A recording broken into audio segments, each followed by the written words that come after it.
welcome to all of you, and I'll be introducing our guest here in just a moment, but all of you who are here, we're happy that you've come. Southern Mutual Health Association has seen some of you here before, and then we have some newcomers. I thought you might be interested in hearing Mary Lee Orr from LEAN, the Louisiana Environmental Action Network, and Patrick Mahone from LEAN also. Priscilla Marshall from Abbeville and Lucy. And then we have Harvey Blanchard. He's one of our farmers here in the area. And Harold Freyu from the area. If you just raise your hands, maybe then we can see who you are. And don't be bashful about turning around and seeing who's here. Mona DeFries is from Lake Charles, Louisiana. Todd Landry from New Iberia. Glenn Freyu from New Iberia. And Joe Judice from New Iberia. Helen, I should have made that easier for you. I should have let them introduce themselves and say who they were. Well, that put all the pressure on you to do it. She's doing great. You're doing a good job. I'm saying the names correctly. And Francis Belloc from New Iberia. I'm from Cade. From Cade. I got a Broussard address though. All right. And then Joseph Rochon from New Iberia.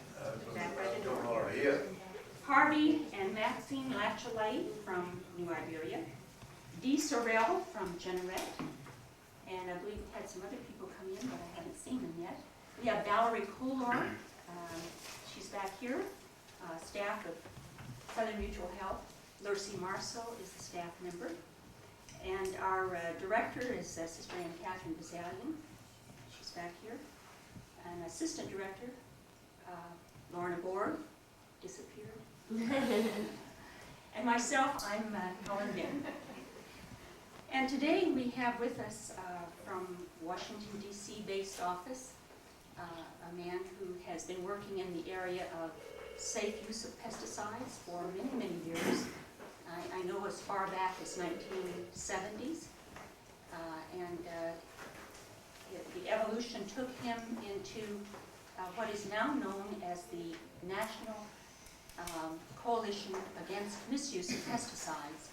And like many of us, the acronym NCamp is well known around the country. This group, headed by Jay Feldman, the director, works in all of the states of this country and does a great deal of educational work, advocacy, research, and has really done a magnificent job in their 10 years. I think they celebrated their 10th anniversary as NCamp about a year ago, but he's been a lot longer in that area of pesticide use. So I present to you Jay Feldman. I'm going to have to stretch over here and use this cord. But before we start that, I just want to thank everybody for coming out tonight. I know it's hard to come out on a weeknight sometimes, but hopefully this discussion will lead to a longer-term discussion on pesticides that I know has been started in the state because of the work of many people in this room and the concerns of many people in this room. As Helen said, I got into pesticides over a decade ago after having visited farm workers in labor camps in Florida, Texas, and California. We were actually working with EPA at the time to document what the condition of workers were in the fields. That grew into a more generalized concern about pesticides that we heard from farmers, small farmers across the country, people who handle pesticides and use pesticides and want to know how to use them in ways that are not harmful to either themselves or their families or the community in which they live. Environmentalists got involved as well, and now we have a very broad coalition, national coalition of people and groups from across the country, which bridges a lot of farmers that have adopted what we call alternative practices, have reduced pesticide inputs, environmentalists in the traditional sense of the word, medical people that are concerned about pesticides as well. one note on environmentalists, which I'm sure you'll understand. This is a term that's obviously taken on a lot of meaning in recent years.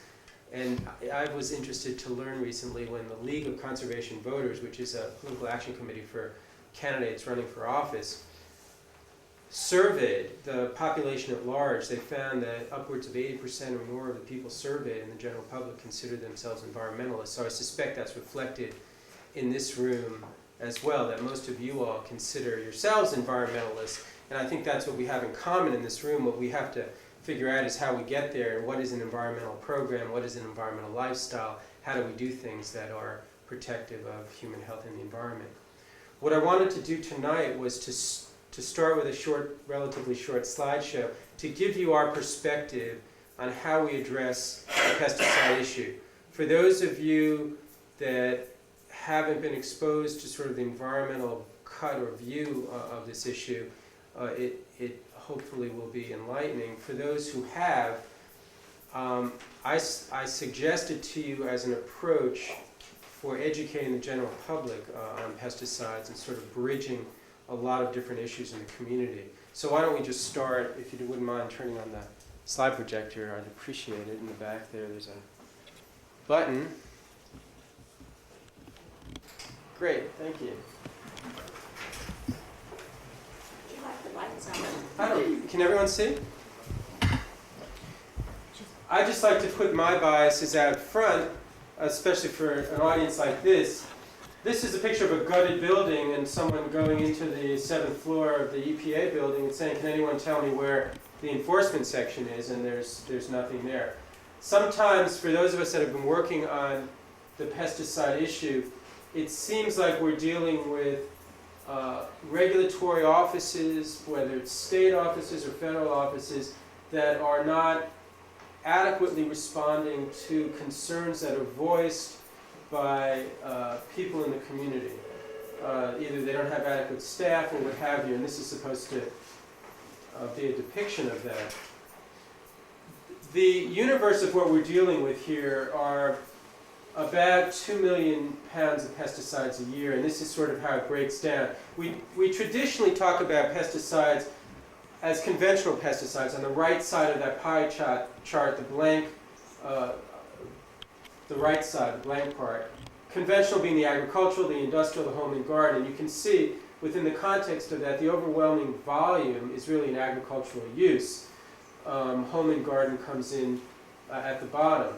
However, on the left side of the pie graph, you'll see these are also pesticides, and we don't necessarily always think of these materials as pesticides. Wood preservatives, disinfectants, widely used in household products, and so forth. Now, the volume of pesticides that we use in our daily lives, either as farmers or in schools or in our homes or what have you, have never been fully tested for the range of health and safety tests that are required by federal law, because the 1972 law grandfathered in older pesticides. And as a result, since the law was implemented, which actually was in 1984, EPA has registered 71 new pesticides and is reevaluating 620 active ingredients in pesticides. That means there are upwards of 30 to 50,000 different products that have not been tested fully. Of those 620 that are being reevaluated, EPA still is in the process of assessing 602 of the 18. So that means when you go and pick up a pesticide product and it says registered by EPA, the complete database, health and safety for cancer, birth defects, genetic damage, has not been completed as yet. It's an ongoing process. Now, I mentioned the term active ingredient. What is in a pesticide? Real basically, an active ingredient is the part of the pesticide that is active against the pest. The inert ingredient is a carrier. It's a solution in which the active ingredient is either in a dust or a liquid solution or a granular solution. But those ingredients can often be as toxic as the active ingredient. However, anyone that's picked up a label pesticide product knows that it's not disclosed to you as a user as to what is in that inert ingredient. It's considered a trade secret. And often, as I said, that chemical can be as biologically active or chemically active as the active ingredient. It's just not active against the pest. So under the definition of federal and state law, it's not considered disclosable to you as a user or the public. So if you call me up and say, I've got this glutathione product that I'm proposing to use, can you tell me everything you know about this formulation of glutathione? It may have 2% glutathione or azinphosmethyl and 98% inert, and I can't tell you what that material is. There are also contaminants and impurities in products, such as dioxin and DDT is actually a contaminant in a product, an insecticide called dicafol. Metabolites, those are breakdown products. Once a chemical gets out in the environment and mixes with the environment with microorganisms in the soil, it often breaks down. We think of the breakdown process of breaking down to something less harmful, but often these chemicals break down to something more harmful, like malathion breaks down to meloxin, or aldecar breaks down to sulfon. So there are more toxic products that may occur, not always, but may occur in the environment. Now I mentioned the overall volume of use, and I said to you that agriculture was by far the greatest percentage of conventional pesticide. But when you look in the per pound per acre, you can see, I'm sorry that's not too clear there for some reason, you can see that on a per poundage per acreage, often our agricultural poundage per acre is less than our non-agriculture. I tell this to homeowners a lot who are working on their lawns, that if they follow label application rates in the program that Scott's Chemical recommends for their lawn, they'll end up with 9.8 pounds per acre compared to 2.5 in soybeans. So just knowing the overall volume is not necessarily the issue. You've got to know what pound per acre you're exposed to given the different environment in which you're working or exposed. Now, obviously fruit is a really high exposure area, fruit groves, and golf courses. Now, what is the standard under which we're regulating pesticides? It's a really important thing to understand. What I want to do is direct your attention here to the definition.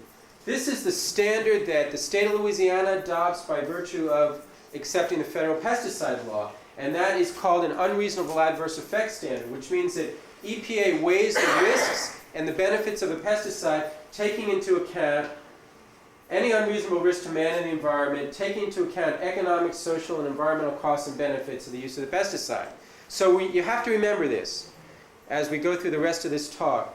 You pick up a pesticide, it's not registered as safe. It's registered as having, according to EPA, as having benefits that outweigh risks. And this is what we need to discuss in more detail as we move along tonight. I want to talk about some of the risk issues that we are concerned about as an organization, and I suspect you would be concerned about. We're seeing elevated rates of non-Hodgkin's lymphoma cancer in Nebraska farmers, similar study in Kansas to 2,4-D.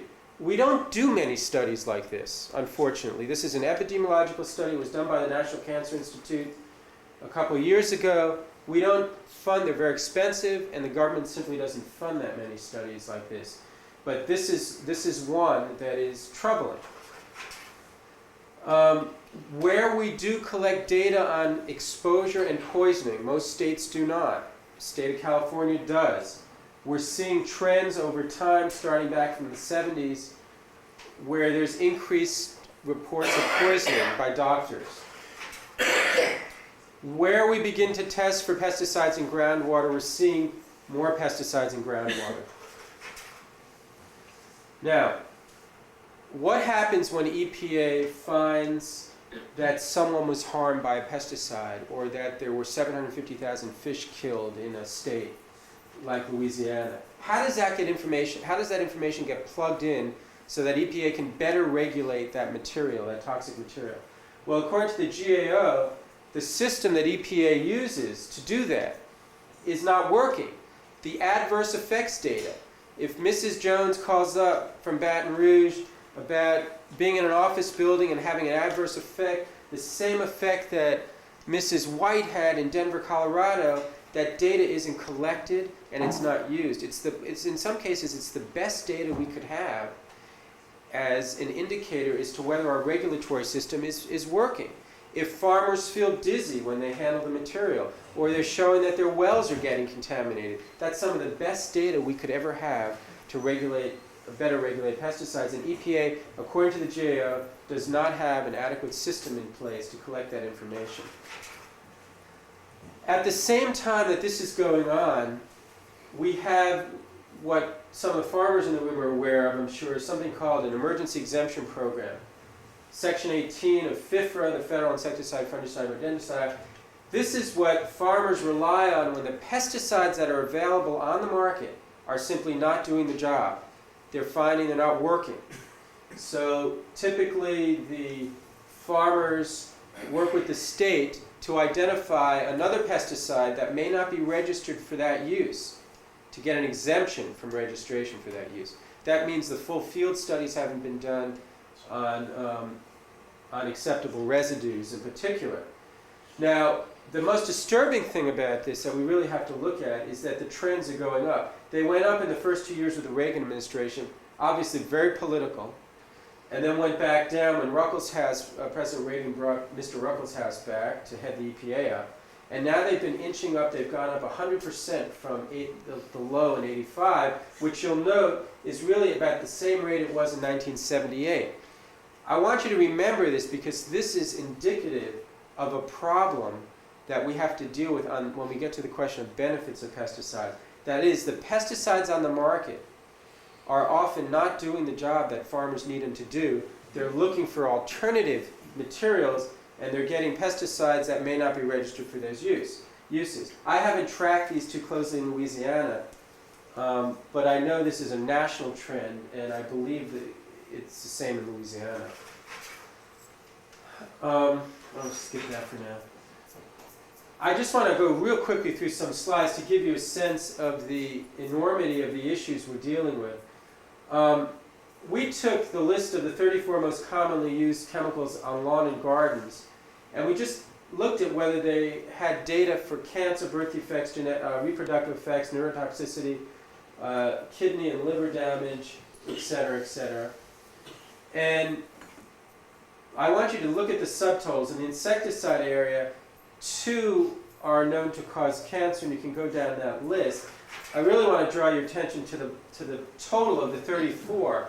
Of all the insecticides registered, the 34 most commonly used, 12 cause cancer, or 10 cause cancer, 12 birth defects, 7 reproductive effects. What I want to show you is that we as individuals using a range of pesticides may be getting hit with risks from various pesticides. And when you add them all up, there are large risks. When you add that up not only for the individual but for the community at large, you're looking at a tremendous potential for exposure in the community. We did the same thing for the environmental effects of pesticides and come up with similar numbers. 12 are detected in groundwater, 6... Is this Louisiana?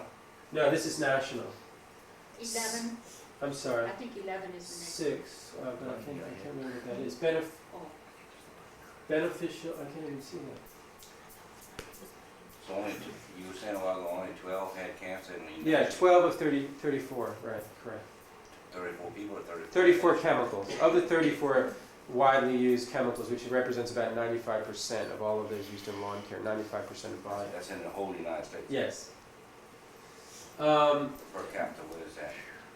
Well, we don't collect it. We don't know what the relationship is between cancer cases and those chemicals. All we know that the chemicals that are widely marketed are associated with cancer or can cause cancer. Whether they do or not, whether they're adequately documented as causing cancer in humans, we don't have that data, unfortunately.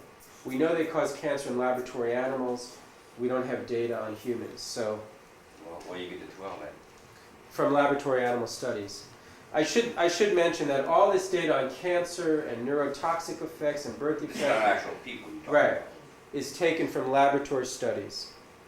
So it'd be 1 in, what, 100 million people? 12 in 100 million people? He's asking you about people, but you're not. No, I don't have- The amount of chemicals. that cause. Oh, it's just chemicals, Yeah. it's not people. No. 12 chemicals. And then this just to give you another perspective on this issue from an exposure standpoint.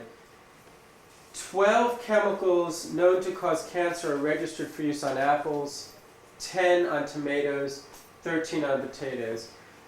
What I want to explain to you, given the perspective of our organization, is that from a consumer standpoint, if I farm apples and I decide, well, I may not use 12 of these chemicals, but I may use 6 of them, so that the individual who's buying the apples I produce is potentially exposed to all those 6 chemicals. And if they're all carcinogens, that's an additive risk. If you look at the fact that we don't just eat apples or 1 apple a day, we may eat multiple apples, but we also eat meals which contain different food groups and different commodities. When you add all of that up, there's a lot of exposure, and EPA is not calculating the complete toxic impact or toxic body burden that we have as consumers. Now I want to leave the risk side for a minute and move to the benefit side. On the risk side, I mentioned to you that EPA is responsible for evaluating all these things. None of these issues I talked to you about are fully resolved because the chemicals haven't been fully reevaluated. There may be some cancer data, there may be some data showing neurotoxic effects, but EPA is in the process of reevaluating over 600 chemicals to make that determination so that they have adequate information on risks. But what about the benefits side? How many times do we hear that the risks are worth the benefits because without these pesticides we might not be able to grow our crop, or these pesticides are very effective over the long term and they're necessary to meet our pest control needs in an office building or a school or what have you? We ask the question, what is EPA doing in terms of evaluating the benefit claim? Is this chemical effective? Is it necessary? What is the impact of this chemical long term on farmers' productivity and profitability? And what we found is that EPA does not ask those questions. EPA has decided that the marketplace determines benefits. Farmers would not buy our pesticides if they didn't work, if they didn't do the job. And so there is no benefit analysis done. It's assumed that pesticide manufacturers wouldn't market this stuff if it didn't have value. So the National Academy of Sciences looked at EPA's program in this area and said, when does EPA ever do an analysis? Let's say something's really finally determined to be a carcinogen or it is known to cause genetic damage. Does EPA ever weigh whether it's worth farmers exposing themselves to that risk? And what the National Academy of Sciences found is that yes, they do that under the special review, which is a fast or expedited review process in which EPA looks at the risks and benefits. They said neither EPA nor USDA has developed guidelines for calculating the benefits of pesticides. And jumping down to identifying alternatives, again, the National Academy of Sciences National Research Council said formal benefits assessments do not generally contain detailed economic analyses of the alternative non-chemical or IPM strategies. So unfortunately here we may have a chemical in which there are really known risks. It may be an environmental risk of contaminating groundwater. It may be a risk of birth defects. And EPA in its analysis as to whether the risk to you as a farmer or you as a homeowner is never weighed against the availability of non-chemical or IPM alternatives. EPA asks this question. Let's say they're thinking of banning glutathione. EPA will get on the phone, might call Louisiana Department of Agriculture extension agents, might call the industry and say, what is the most likely alternative to the chemical under review? And then you'll say, well, I'm not sure there is one, or it might be some other highly toxic organophosphate chemical, which is just as toxic as glutathione. So then EPA will say, well, what do you think the economic cost of cancellation is? That other alternative costs about $3 more an acre to apply. So $3 more an acre times, 100,000 acres adds up to $300,000 more. And then EPA writes down that the economic cost of cancellation will be $300,000, or whatever it is. I mean, if we're talking millions of acres or $30 more an acre, it gets multiplied out. Now, meanwhile, there may be different questions the agency should be asking. From an environmental standpoint, I want to know what the most appropriate alternative is. If I ask you, as a soybean farmer in Iowa, what the likely alternative is if I take Alachlor away from you, you being a chemical-intensive farmer would say, well, I'm going to go to Metallochlor. If I ask the practical farmers of Iowa, what will happen if I take Alachlor away from you? The answer will be nothing will happen. I don't use Alachlor. I use conservation tillage with, I'll show you, ridge till systems. So the question from our standpoint is there a method that's profitable and productive that can achieve the pest management goals, that can achieve the benefit farmers want and need, that is not the likely alternative in the conventional agricultural community? And the same thing is true, by the way, for people that do termite extermination or pest control in office buildings or take care of the rights-of-ways. There may be an alternative that's less toxic. The people we're asking may not know how to do it. So we are asking the question, what benefits are derived from this pesticide which cannot reasonably be achieved through some other method? That's what we're asking. Now, I mentioned the farmer in Iowa. This is the alternative that is not likely, because maybe 1 or 2% of the farmers of Iowa are doing it. This is the alternative that EPA would never come about from conventional growers. It's called ridge till systems, in which farmers plow in this sort of ridge system and plant corn at the top of the ridge. And this slide shows you where the residue from cutting the fields through the tillage goes and where the manure goes and the fertilization goes. And you can see what happens is that the residue is ending up in the gully, and then the farmer's going to be building up the ridges by planting corn at the top of the ridge. Now, this does two things. It's not only a pest control method for keeping the weeds down, because it gives the corn an advantage over the weeds, but it naturally fertilizes with a cover crop, which they also plant in there, which can be a clover or a nitrogen-fixing legume, so it's natural fertilization. It develops earthworms in the soil, which are obviously natural fertilization and necessary for aeration.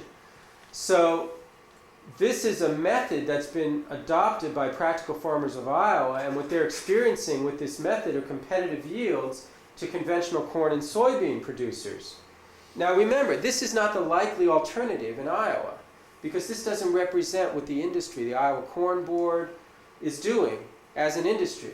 But it's a productive and it's a profitable alternative. We're asking the question, how do we get from here to there? If our pesticide regulatory system never investigates this and doesn't help farmers move to a system that reasonably achieves pest management goals with competitive yields, then we will continue to register pesticides that may, in the long term, not be in the best interest of farmers. Now, we're asking, and this can be done, I might add, without regulatory intervention. I'm not saying the only way we can achieve this is through a regulatory system. Obviously, we can do this voluntarily.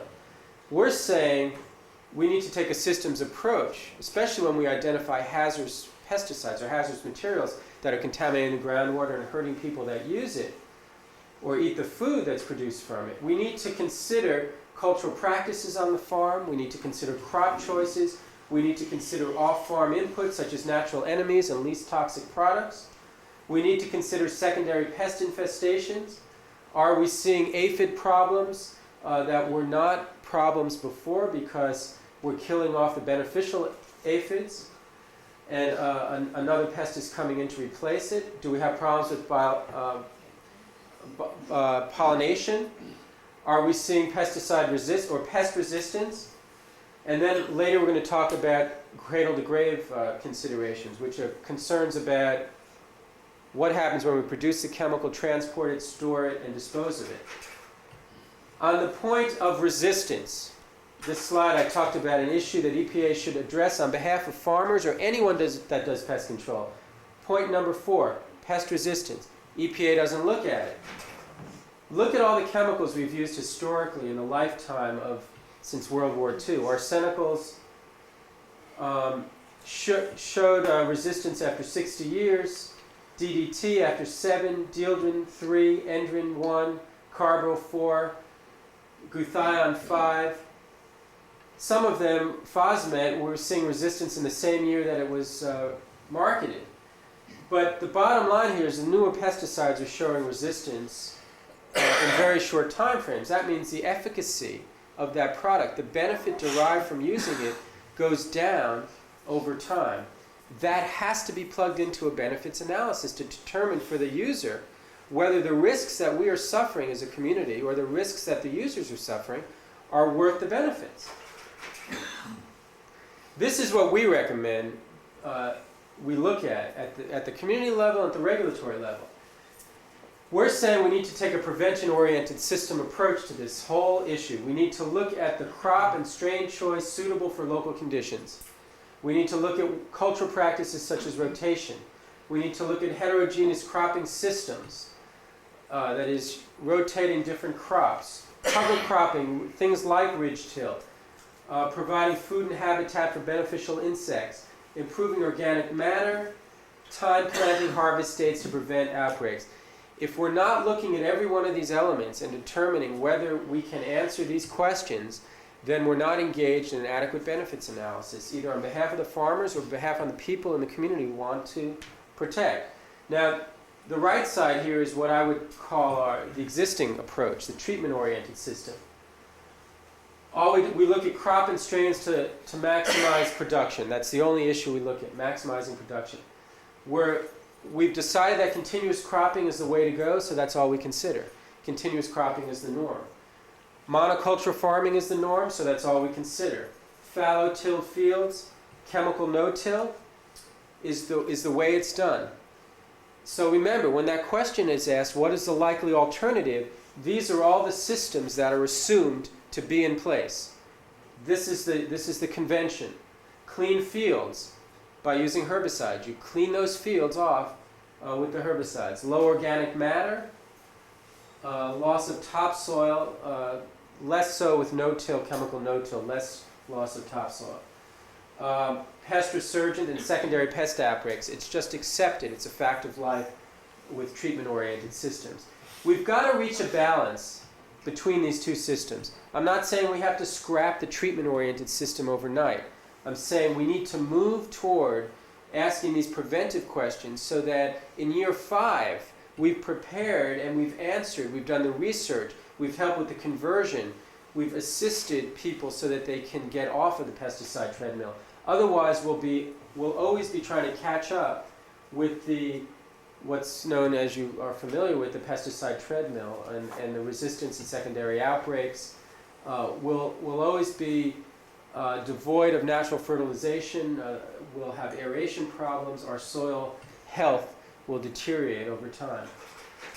We can ask the same questions in turf management, in our parks and along rights of ways, wherever we have to control weeds or what have you. The same exact sorts of questions in terms of the variety on the preventive side, the variety of grasses or vegetation chosen, heterogeneous lawn culture or vegetation culture, developing healthy soil with high organic matter, proper pH, fertility, mowing issues, cultural practices around mowing, types of watering approaches, and those are all the preventive issues. And similarly on the treatment side, if we don't ask those questions, we end up with problems that require herbicides, problems that become dependent on herbicides for weed control.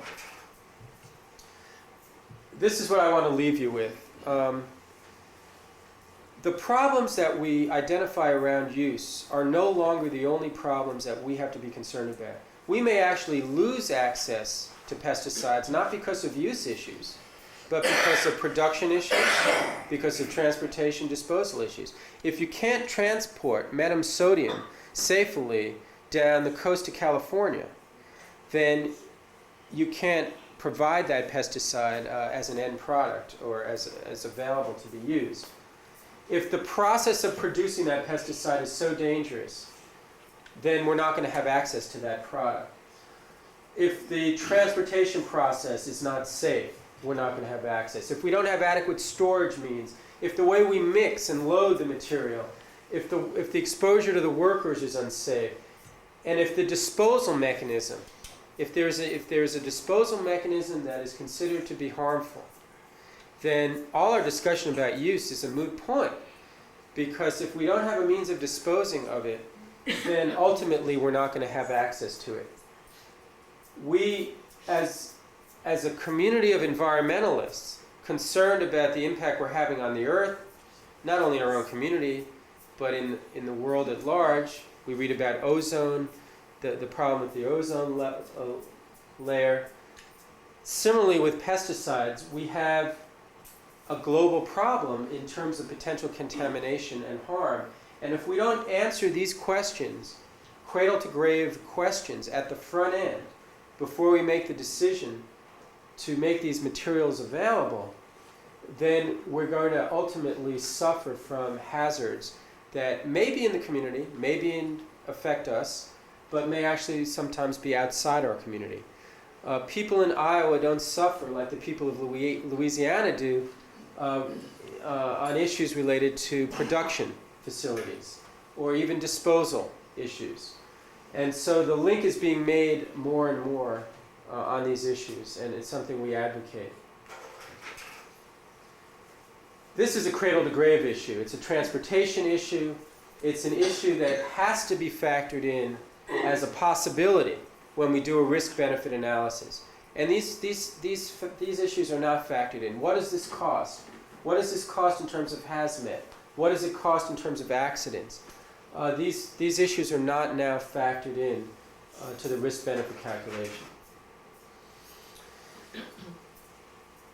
As I said earlier, we need to get from here to there in a deliberate way. If we don't start recognizing the deficiencies in our regulatory process that in effect create a dependency on pesticides, we will never get from here to there. We can begin this voluntarily as individual pest managers. We can begin it on a regulatory basis through the state of Louisiana and at the federal level. We can begin identifying for ourselves and our communities least toxic pesticides. And we can go in a very reasoned way down the list of issues that we've addressed here tonight. Are there unreasonable adverse effects during manufacturing? What are they? Does this material require large quantities? Are there minimal impact delivery systems? Like how is this material applied? Can you use drip irrigation, or can you use different methods that minimize exposure? Can you use closed systems? Has all the testing been complete? I want to know as a user, where is this pesticide in the scheme of reevaluating the safety? I mentioned those 602 pesticides that have never been fully evaluated. I want to know as a user, is this chemical fully evaluated? I should know that as a responsible person. What is known about this pesticide's acute toxicity? What is known about the chronic toxicity, cancer, birth defects, genetic damage? These are things I can find out as an informed individual. What is known about the environmental toxicity? And the last one on the bottom there is, what are the disposal methods? If I don't use all of this material up, what am I going to do with it? And can it be disposed of safely? Now, I want to ask all those questions. I want the regulatory system to ask those questions. I want EPA to ask those questions. And I want to start making decisions that are informed. I can no longer rely on the fact that the products I use or the products that are used in my community are registered by EPA. Because the EPA registration system and the state registration system has flaws in it, has deficiencies, which I've outlined for you. I'm basically making a pitch for more involvement in the decision-making process. Again, it's a process that will take a conversion period. It'll take a transition period. This is not, some of this information you cannot get through your local farm bureau or even your state. You may have to call groups like ours, like NCamp. You may have to call an environmental group somewhere. You may have to make 3 calls. You may have to call EPA. But it's something that the Farm Bureau could investigate if it wanted to. It's something extension agents could answer for you. You could go in with this checklist and say, I need to know all these things before I choose my method of pest control. It's a checklist. The point is, this is a continuum. What we're trying to do is pollution prevention. We want to adopt pest management practices that move us along the continuum toward reduction of pollution, whether we're farmers or whether we're a janitor or an engineer in a building. We start with the easiest things we can do on this continuum. We can lower volume. We can reduce toxicity of the chemicals. We can then begin to change management practices. This starts to get a little more difficult. It requires some experimentation. It may require working with researchers.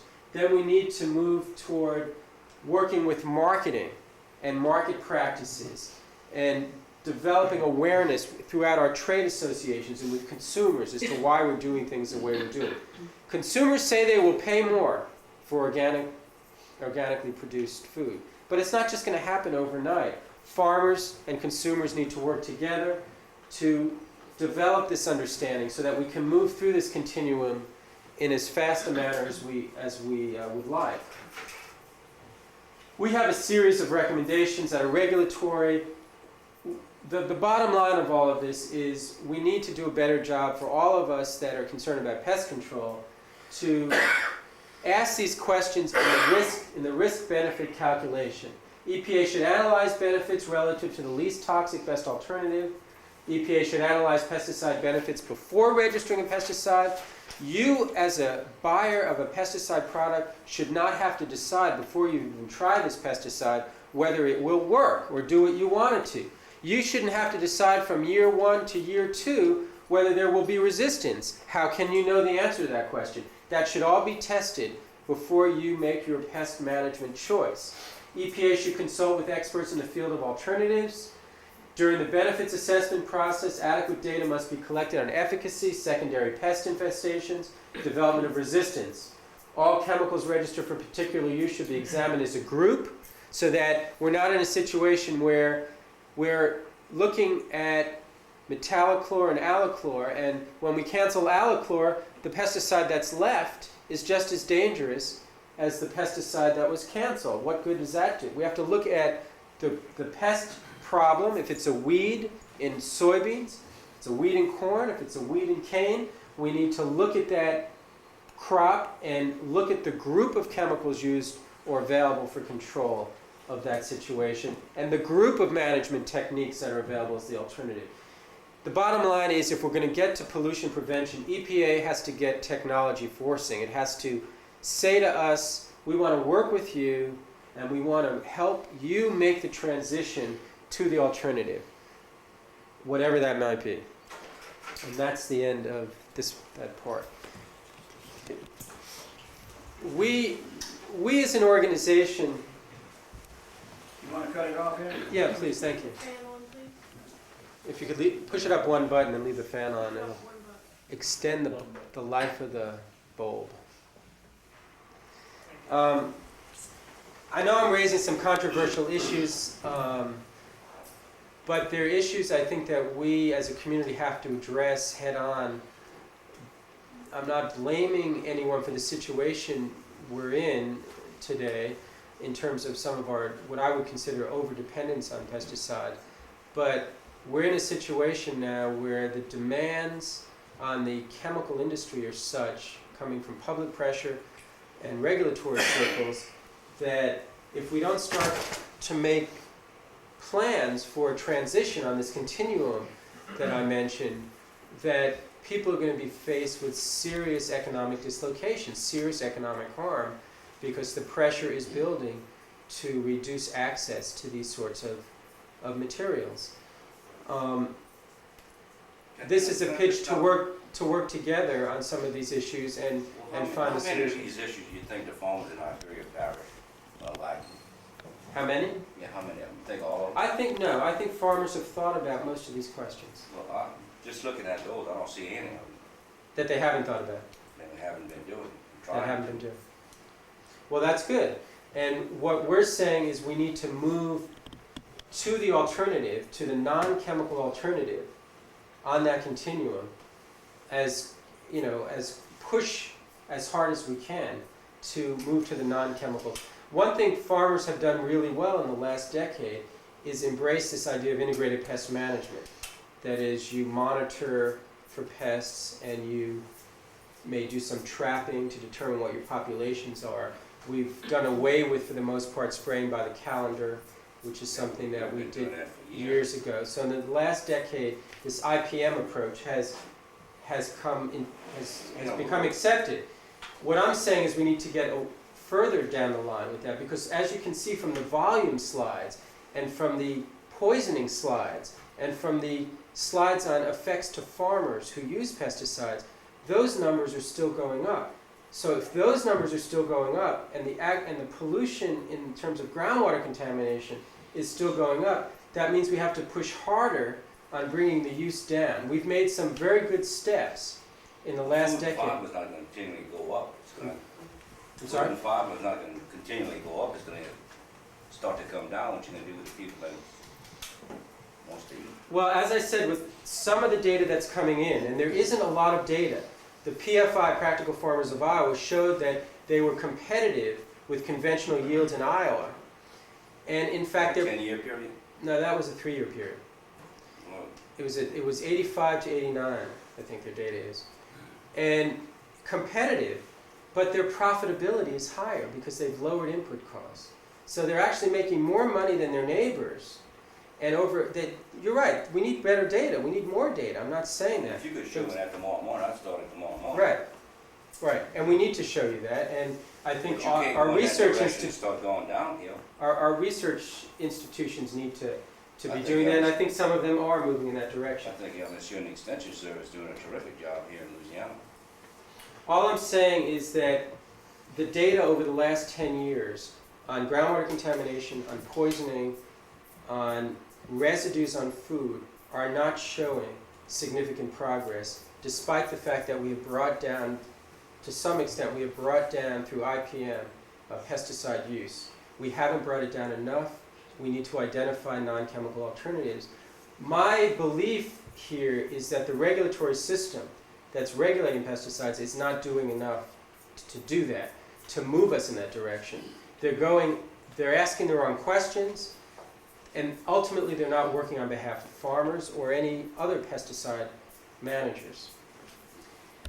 Jay, do you have more to give us on your presentation, or are you open now for some questions or comments? Well, there was another part to this, which I should just state really briefly.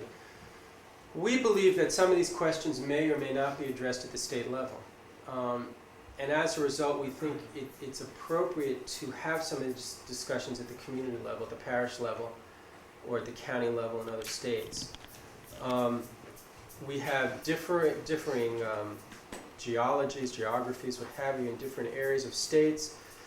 And we would like to see or advocate some of the discussion on these issues, identifying least toxic criteria, identifying use patterns that do result in contamination, and trying to minimize those use patterns in communities, identifying sensitive areas in communities, and work through the local governments to identify specific site restrictions and appropriate site uses.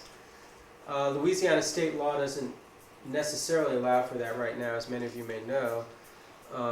There is a petition process that is in place to petition the governor or the Ag Commissioner to adopt ordinances. But I think until the state decides that it needs to move on some of these issues, it really behooves us to start working at the local level to address some of these questions and identify sensitive areas and sensitive use patterns. That's a controversial point. I'll leave it at that. again, my pitch to you is that this be a framework for discussing long-term on how we can minimize and, where possible, reduce and eliminate our dependency on pesticides. You actually think we can do that? Look, when I gave this talk in You know, 1985, they wasn't using we it in didn't the have data 1800s. like that. We didn't have data like that for commercial soybean and corn production in Iowa. No, I just was wondering. So, if we could I think we actually can- do it. I think there's a lot of promise out there, more so than we might think. Are there other questions? I'd like to ask G a question. Yeah. Okay. Concerning, like EPA, when they grade a certain pesticide to be as a danger to health, all right. So how many fatalities does it have to cost in lives versus the economic? How do they come up with some numbers to justify, for instance, taking off a certain pesticide because it caused X number of lives? What's the criteria there? Well, historically, you have to divide that between acute issues, meaning, sort of an immediate reaction, like you might die from absorbing it on your skin or inhaling it or what have you, versus the long-term cancer or birth defects issue. On the long-term issue, EPA historically has used one excess cancer per million population exposed to that pesticide for that use. So Okay. if one in, say, 20,000, say, birth defects are caused from this pesticide, it would be banned? Maybe. There's no hard and fast rule, unfortunately. If EPA comes up with a benefits analysis that shows that a particular sector of the agricultural economy will cave in, they might accept an excessive risk like that. The problem is that EPA is not looking at aggregate risk, it's not adding up the risks from all the exposures I may have as a farmer or a pest manager. So EPA is not calculating the complete overall risk. The other thing you have to remember is that EPA doesn't have all the data right now on all these pesticides. So for most of the pesticides we're talking about, including 2,4-D, which is widely used, EPA does not yet have the data it needs to regulate for cancer effects. In fact, the manufacturer, Dow Elanco, just asked EPA for another 2-year extension on turning that data in because they missed their deadline.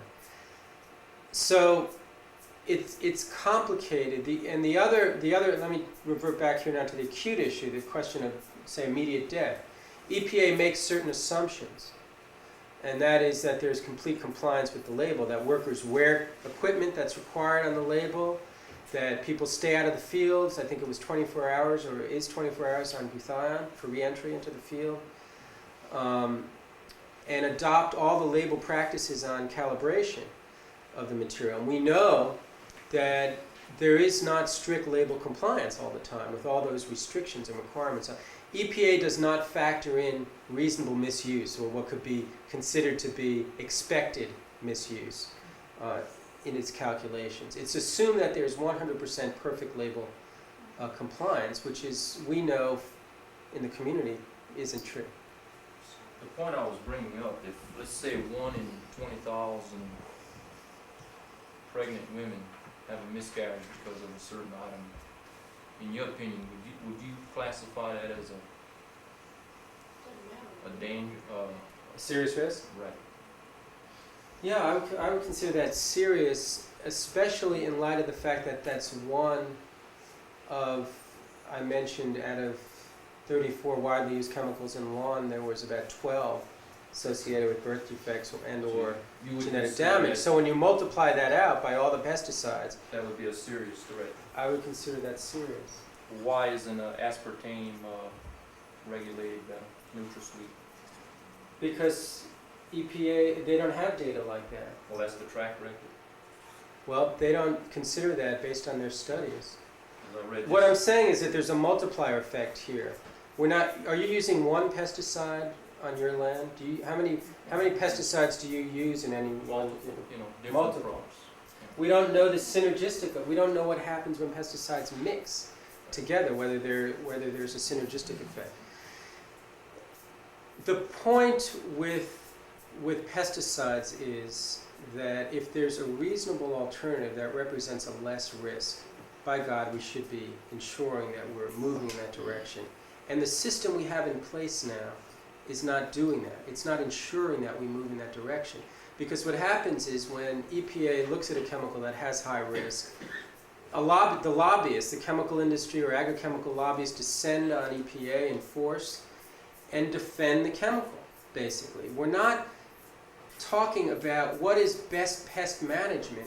We're talking about what is best pesticide control. Those are very different issues. I'm concerned about best pest management. I don't care whether the chemical industry is going to lose profits off of selling its pesticides. I'm concerned about best pest management.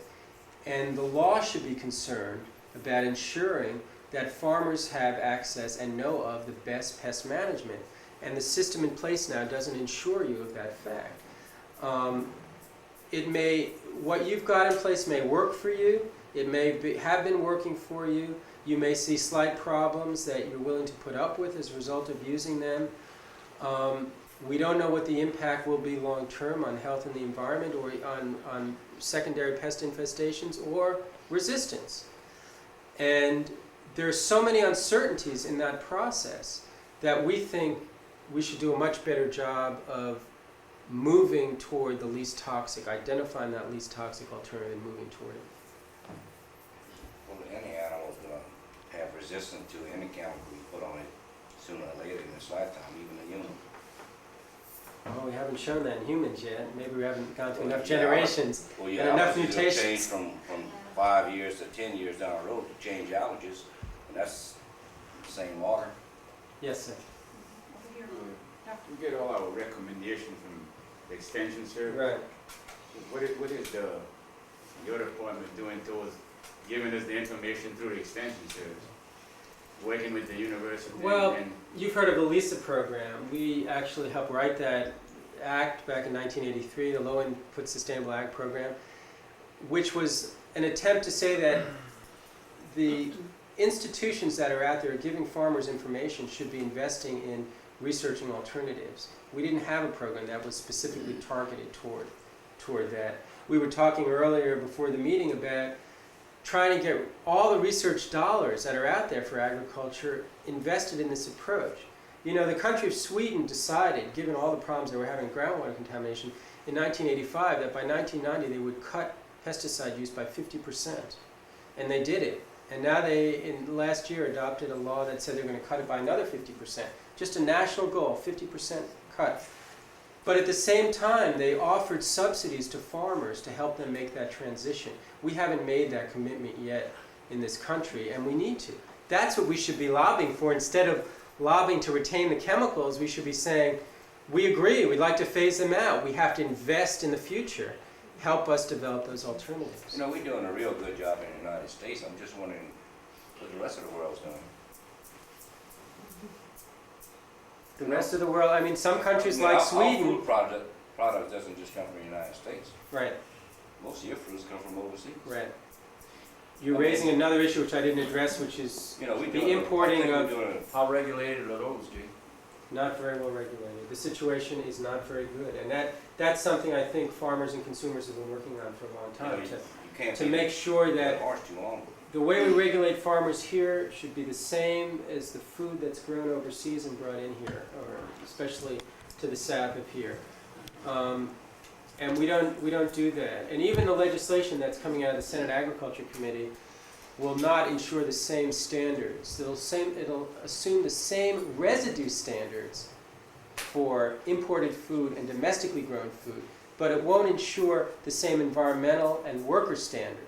So you could take a pesticide, for instance, that's not registered in the United States and test it only for one thing, whether the residues remaining on that crop are hazardous to food consumers, and not test it for any of the other things that are tested for, presumably in the United States. Ability to contaminate groundwater, ability to hurt people who handle it, toxicity to fish and bees, and all the rest. The point is that it puts growers in this country at an economic disadvantage. If growers, competing growers in developing countries are using pesticides that are cheaper and processors that are cheaper, and that at the same time are contaminating the environment and potentially the food supply. It doesn't make any sense. But, you had your hand up, please go ahead. Would you say something about biodegradable insecticides or pesticides? I mean, if they become inert after they're used, I mean, is there concern about that? Are there particular chemicals that are biodegradable? Well, you know, it was thought when we replaced DDT and chloridane and dieldrin and all those good chemicals with organophosphates, the glutathions and the parathions and all those, that we had moved from a family of chemicals that bioaccumulated in the body and bioaccumulated in the environment to chemicals that broke down rapidly. And they do break down. Unfortunately, what they break down to often are more hazardous materials. And so they don't biodegrade to inert materials, they biodegrade to other hazardous materials. You can't make a general rule about every organophosphate. Some of them do break down under certain conditions to harmless compounds. But the conditions vary. It was thought, for instance, that aldicarb, that for nematode control, would break down rapidly in the environment. But it turned out that the chemical also leached rapidly in the environment. So when it got down into the soil and was not affected by sunlight, lo and behold, it became very stable. And so what we found in the laboratory to be a chemical that degraded rather rapidly in the environment didn't degrade rapidly. I think you have to look at the individual chemical and ask that question, because I can't come up with a general rule for a class of chemicals that degrade rapidly. There are biological approaches, however, that we've been promoting with, insect control, biological materials that incorporate natural predators or parasitics or viruses or those kinds of things that are natural to the environment. And those biological controls, which are often applied the same way as conventional insecticides, do show some promise. The Bt materials, for instance, for certain insect controls. There was almost a question a while ago. Now, do you have federal research monies to do this, Jay? No, I mean, we're promoting, I guess I didn't fully answer your question. We would like to see LSU and other research land-grant research institutions do more research in this area. And that's where we put the pressure to try to get USDA to give this higher priority, to work with EPA, to identify chemicals that are problem chemicals, and say, help us research the alternatives. There's some creative people in this state that I've heard about that are doing research on a shoestring. Well, why aren't we investing more money in that research? I think trade associations can help do that. If the Louisiana Farm Bureau said, we need an alternative to glutathione, we want to consider changes in management practices, changes in cultural practices, changing in tillage methods. We want to look at rotation issues, the whole thing. This is where you ought to be putting your research. We're about to lose one of our most important pesticides if we have another year of fish kills like we had last year. Help us put research money into helping do this.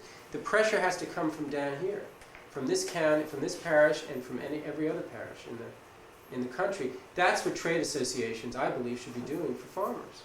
And this is true not just in farm areas. I mean, I don't want to say this is unique to farmers. It's true in any industry.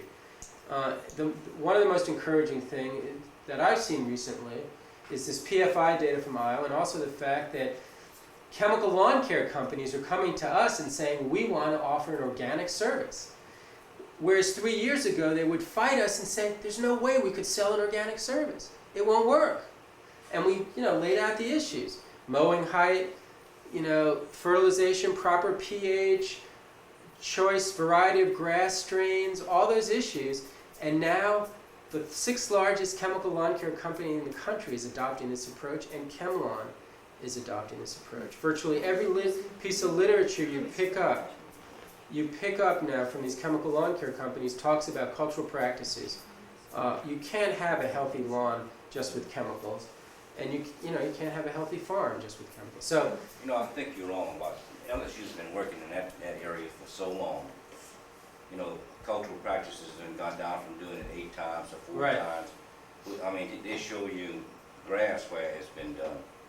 that's not reducing use, reducing volume I'm is talking about positive. chemicals, fertilizers, everything. I'm not talking Reducing, about just one category. reducing all chemical inputs on the farm is the first and easiest and most important thing you can do on the continuum of things to do. The first thing you do. It's not changing a cultural practice, though. Changing a cultural practice in the Well, you're gonna have to if you do in the way that PFI, Practical Farmers of Iowa, they said, what do we need to do differently in the terms of the way we're tilling or cultivating? Do we need to do something different in the way we're cultivating our land? And they said they did some test plots, they tried different methods, they came up with this ridge till system. That's a different cultural practice. It takes a different approach. It's not a simple reduction of a chemical input or of a farm input. It's the whole ball. It's a whole thing. And that's the kind of systems approach we need to be looking at. Jay, one of the problems I see, okay, and I want to give her a turn. all right, I'm sorry. Well, I'm Welcome back. coming at this from a different angle, Right. but how are y'all handling the same problems that the home use runs into? Like, Right. I see very little information about home lawn care, home gardens, pesticides in your house. And that's a whole nother problem. Right. Well, again, we're trying to do the same thing. I mean, I have stressed farming to a large extent tonight, but I can assure you there's a lot of consumer pressure on the chemical lawn care industry. A lot because it's a little harder to justify the benefit side. I mean, you can, in the food area, you can make the statement and the justification, rationalization, that without chemicals we won't have food. So what if we don't have green lawns without chemicals? You're in a different venue, you're in a different area of concern. One's aesthetic and one is nourishment, and you sort of can't combine the two. What I'm saying is in both areas, whether it's nourishment or aesthetics, we can begin to look at alternative approaches. I think we're making a lot of progress in the chemical lawn care area because I've seen more commercial outfits beginning to respond to consumer demand for less toxic inputs on the lawn. EPA is holding a big summit meeting next week in which it's bringing in all kinds of people on this very issue, the lawn care issue. I'm going to talk to the Golf Course Superintendents Association on Friday. They're the biggest user of lawn turf pesticides in the United States, and they want to hear about this and what they can do. So it's promising, but my fear is that we'll get to a point where we reduce volume and we'll get stuck because we won't ask these questions about the changes in practices, cultural practices, methods, systems that we could adopt if we had adequate commitment to research and alternatives. You had Okay, I had a question to ask you. The first graph that you shown the pie graph. Yeah. Okay, where the right side was agricultural and industrial, and the left side you had almost the same size of the pie. Right. Wood preservatives. What was the amount? It's over 1 million pounds. It's about 1 million pounds. And how did It's a third. it was close to a part of $1 billion, no? I'm sorry, 1 billion pounds. Okay. Billion. And It's that, almost half. it was close to what the egg. Yeah, There wasn't much difference. it's huge. Now the wood preservatives, all the wood that's inside our houses, does that entail? Pentachlorophenol, for the most part, is the category. It can be copper chromated arsenate, that pressure treated wood. That material is big. Pentachlorophenol is now banned for indoor millwork. The millwork that's used inside houses cannot no longer be treated, and you shouldn't be able to buy it over the counter anymore. Although sometimes this stuff stays in the pipeline longer than it should, because it was withdrawn for that use. It's a huge use. It's absolutely tremendous. And it's creosote is in there, telephone poles, those kinds of issues. I should mention there's a tremendous correlation between pentachlorophenol and Superfund sites. I don't have the exact number, but it's huge. There's a lot of penta in Superfund sites around the country that's showing up, which isn't surprising given the volume there. You had a question? I have a question concerning the application of pesticides in schools. Yes. Any further, I'm a member of NCamp, and any further developments on, I know a lot of states are turning over to integrated pest management, Yes. like our farmers do, yet in this parish, for instance, they're still going by the calendar. Yeah. There's no excuse for that in this day and age. There's absolutely no excuse to using nerve poisons in schools. And I've gotten stronger now that I have 2 kids of school age. I've gotten, see what self-interest does to you? No, but even before that, I mean, the more I learn about neurotoxic effects and the potential impact on children, given the impact to body weight and the development of organs and the enzymes that kids don't have to break down toxicants in the body, the more I just say it's just totally unreasonable to use these materials in school. We have so many examples now of alternative school system, schools that have adopted alternatives, Montgomery County, Maryland, schools in Pittsburgh and Cleveland, major cities across the United States have adopted these programs. San Diego County just adopted a program. There's data out there, and we can provide that to you, and it's something that a school board and a PTA can work on, and it's really an achievable goal. And then you can move into the parks, if there are any city parks and rights of ways, those kinds of, or parish parks, or county parks, or even state parks. Those are the areas where a lot of, it's sort of easier to get the institution maybe to adopt the integrated pest management or non-chemical approach. Do you have materials on alternatives with you? And this is something we've been working on. And With we don't know school? what the alternatives are, Yeah. Schools. Yeah, we have a book about that thick which outlines what the other school system, what these school systems have done. I don't have one with me, but we do have that. I brought some basic material with me, but you could contact us, our number's here, and we'd love to work with you on that because it's a real achievable goal. And I think once people become aware of what the potential risks are to children, there's little resistance to this. What do you have to say for mosquito control? That's my beef, unfortunately. Yeah. Well, I mean, mosquito control is a hard one in certain areas where we got a call from North Carolina, Outer Banks, the other day, and this is a town, I forget the name, where the mosquito count is so high, and they're next to state and federal lands, I believe, that has outlawed any spraying. So there's a natural habitat for mosquitoes during a lot of the year, and it's just very difficult for humans to live in that environment that is natural to the mosquitoes. I mean, this is a swamp environment. So you may have similar situations in Louisiana. I mean, the things that we look at may or may not work depending on whether you can get a comprehensive program in place. The situation in North Carolina, this particular area where there are federal lands that don't allow any spraying at all, doesn't allow for a comprehensive approach. But if you develop an approach where you're dealing with the larvae in the say getting guppies or larvae eating guppies into bodies of water, so you're not focused on the adult mosquitoes, but you're focusing on the young ones. You can cut down on populations. You won't get rid of the mosquitoes totally, but you can cut down on the population significantly. BT has been used as a biological control, BTI for mosquito control. I'm not familiar with what is BTI. Well, it's a virus that attacks the mosquito, and it's been used with some success as an alternative. It may require more applications than, say, coming in with a malathion spray, but that's a choice the community has to make if you want to avoid That's right. The point is, the programs we're dealing with now, the conventional programs, are adulticiding materials. We're hitting mosquitoes when they're at the adult stage.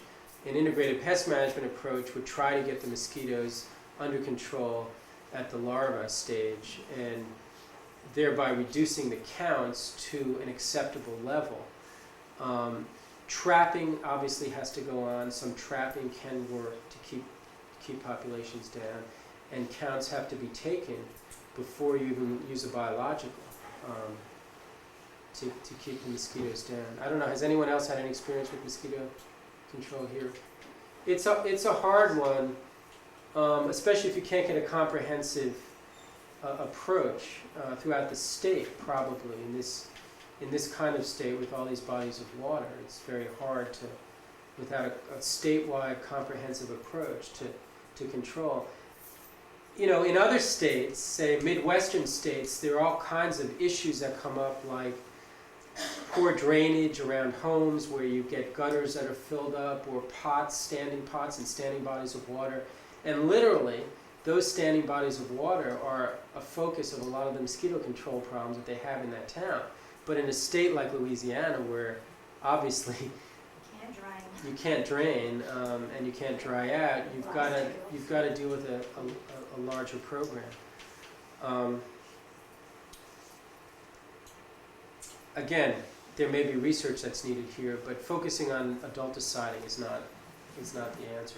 It's all adulticiding approaches will, by definition, be dependent on toxic materials. So that's, if you can reorient the approach to getting the young ones, then They are doing that here. Taking ditches and stuff, draining front yards, and the sewage goes into the ditch. They're doing a lot of mosquito control.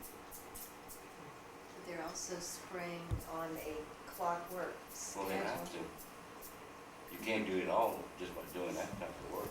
You can't drain out of every hole. I mean, you have They're doing to. it mostly on roadsides and in front yards and stuff like that. Again, I would ask the basic questions in terms of what has been looked at, what has been researched in terms of an alternative approach. Because often there has been some research into it and a determination is made that it costs double or it costs 25% more. That's the answers I'm getting, is the And cost. the question is, at some point, whether we're willing to pay that cost, if indeed it is a cost. I think we should be able to make that decision as a community, and rather than have somebody else make that decision for us. Because as you can see from this presentation, the weighing of risks and benefits is really not a scientific approach. It's filled with so many uncertainties and so many risks that we as a community may decide we're willing to invest in that extra cost. Now, that's May my not be- concern is the lack of education on the use of the method that they're using. Unfortunately, most of the people in the community are not aware of the dangers of the chemicals that they are using. And What are they spraying? malathion and dibrom, they hit us in airplanes with dibrom, Yeah. and in the trucks with malathion. And I think until there's a full debate on what the potential risks are, what the uncertainties are, then people are not making an informed choice. And obviously people do not want the nuisance of mosquitoes. So I think everyone's in agreement with that.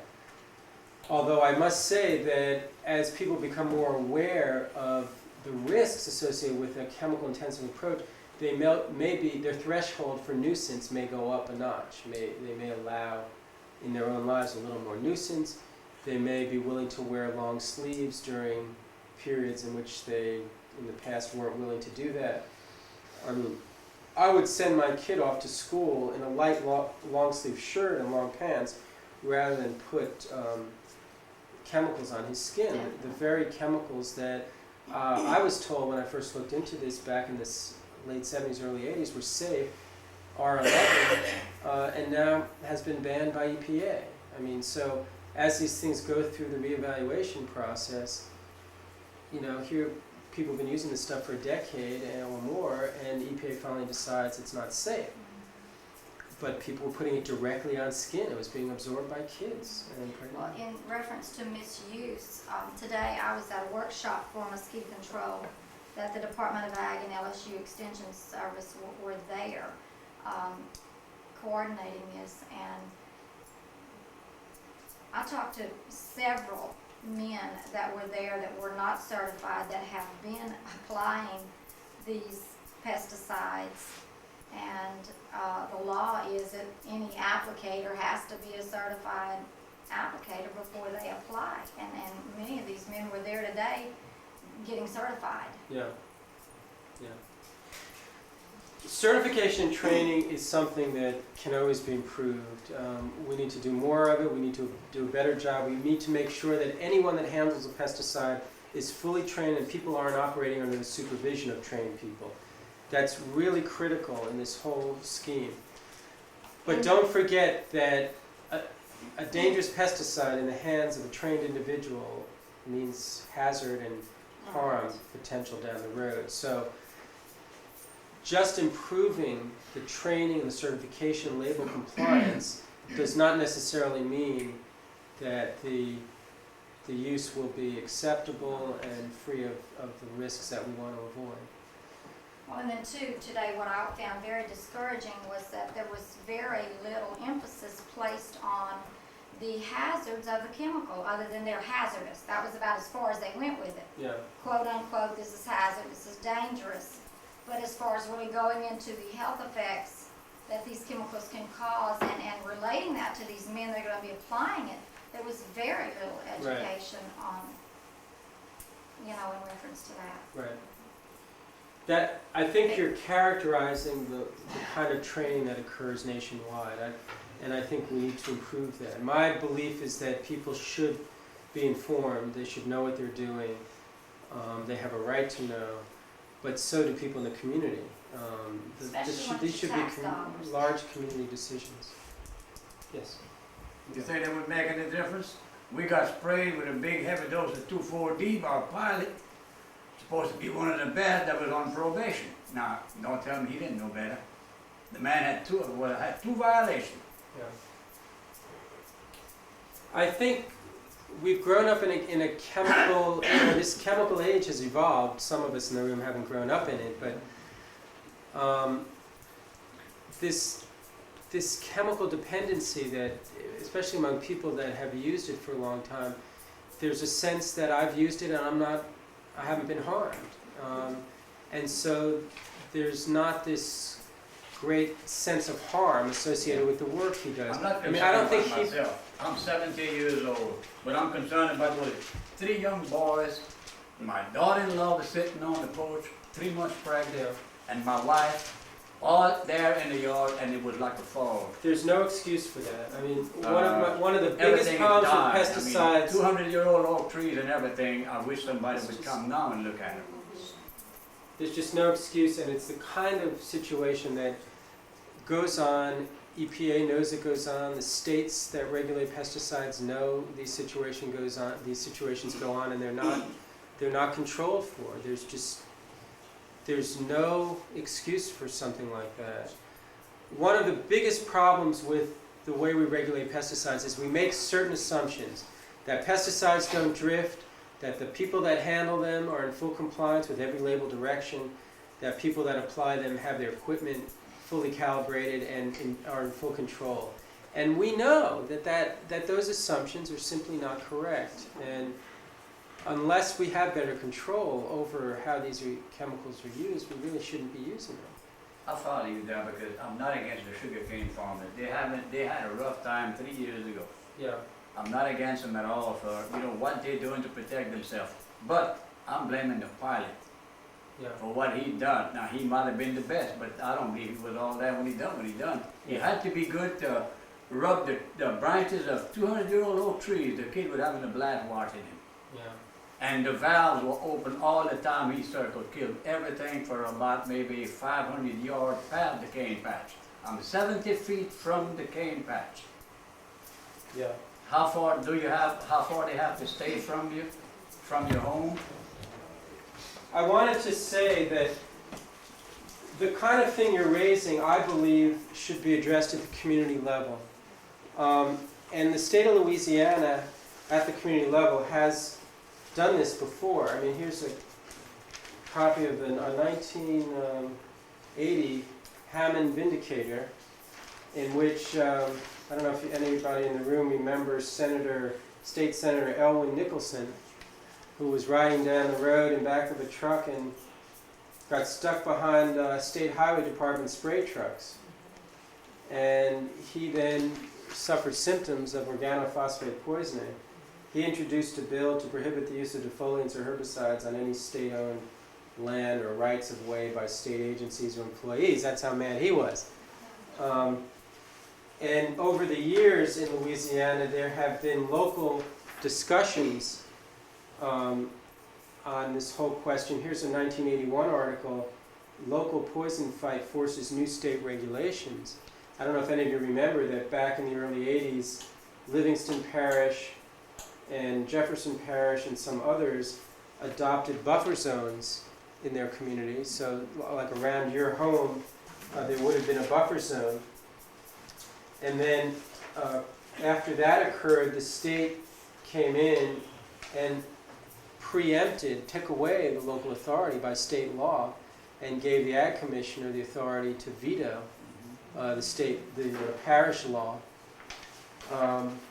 But the point is there's a rich history in Louisiana of local parishes debating these issues and adopting buffer zones around bayous and around sensitive areas. A number of counties have done it.